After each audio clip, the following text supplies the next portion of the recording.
आखिर कौन थी भगवान श्री कृष्ण की इकलौती पुत्री और भगवान श्री कृष्ण के देह त्यागते समय वह उनसे मिलने क्यों आई थी? भगवान श्री कृष्ण, जिन्हें भगवान विष्णु का पूर्ण अवतार भी माना जाता है, इसके अलावा जिन्होंने कंस जैसे राक्षस का वध किया और जिन्होंने महाभारत में धर्म को अधर्म के ऊपर रखा और पांडवों को जीत दिलाई, लेकिन अपने पुत्र के एक श्राप, अपने ऊपर लगे हुए शापों के कारण पूरे यदुवंश का नाश हो गया। लेकिन क्या आप जानते हैं कि भगवान श्री कृष्ण की एक पुत्री भी थी जो यदुवंश के नाश के बाद जीवित बची हुई थी, और जब भगवान श्री कृष्ण ने अपना देह त्यागा तो उनसे मिलने भी आई थी। तो आखिर कौन थी उनकी पुत्री? यूं तो पौराणिक मान्यताओं के अनुसार कहा जाता है कि स्वयं भगवान श्री कृष्ण राधा रानी से प्रेम करते थे, लेकिन इसके बावजूद दोनों का मिलन नहीं हो पाया। इसके बाद कहते हैं कि भगवान श्री कृष्ण ने 8 विवाह किए थे और उनकी 8 पट रानियां थी। उनमें से सबसे पहले थी रुक्मिणी। कहते हैं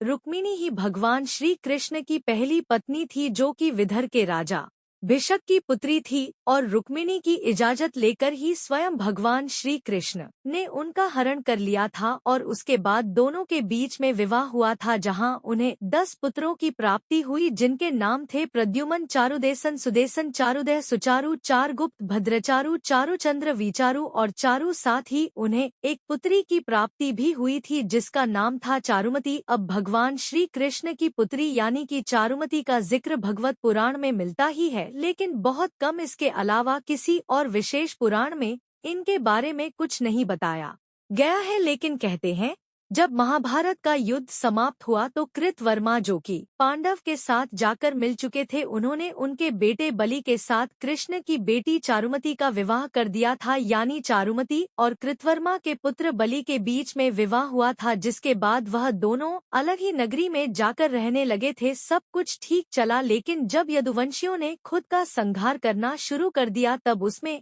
कृतवर्मा भी शामिल थे। लेकिन उनके बेटे बलि अपनी पत्नी चारुमती के साथ दूर नगर में जा बसे थे। ऐसे में महाभारत के 36 वर्ष बाद जब स्वयं भगवान श्री कृष्ण ने अपना देह त्यागा था और उनका अंतिम संस्कार किया जा रहा था, तब चारुमती उनसे मिलने आई थी। लेकिन उस समय भगवान श्री कृष्ण जीवित अवस्था में नहीं थे। जहां पांडवों, चारुमती और बचे हुए यदुवंशियों ने स्वयं भगवान श्री कृष्ण का अंतिम संस्कार किया था, तो यही थी स्वयं भगवान श्री कृष्ण की एकलौती पुत्री जो उनके देह संस्कार के समय उनसे मिलने आई थी, और वो थी चारुमती। तो दोस्तों, अगर आपको हमारी ये खास जानकारी वीडियो अच्छी लगी है तो इस वीडियो को लाइक कीजिए, हमारे चैनल को सब्सक्राइब कीजिए और ज्यादा से ज्यादा शेयर भी कीजिए।